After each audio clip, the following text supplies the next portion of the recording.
আজরাইল বলে, মরিয়ম একটা সেকেন্ড আমি আপনার সময় দিতে পারবো না, কারণ আমি মালাকুল মউত, আমার খোদার হুকুম হয়েছে, আর আমি একটা মিনিট আপনাকে সময় দিতে পারবো না। মরিয়ম কয়, আর বাবা মিগো আজরাইল,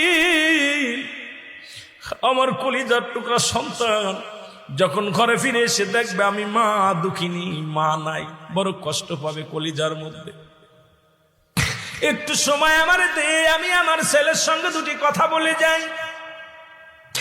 আজরাইল বলে, না না, সময় হবে না। মরিয়ম বলে, তাহলে আজরাইল আর দেরি করো না, যদি সময় না হয় আমি প্রস্তুতি আছি, তুমি আমারে নিয়ে যাও। আজরাইল আলাইহিস সালাম মরিয়ম আলাইহিস সালামের রূহটা নিয়ে গেলেন। মরিয়ম আলাইহিস সালাম জগতের মধ্যে পড়ে গেলেন। ঈসা আলাইহিস সালাম ফল নিয়ে ঘরের মধ্যে প্রবেশ করলেন।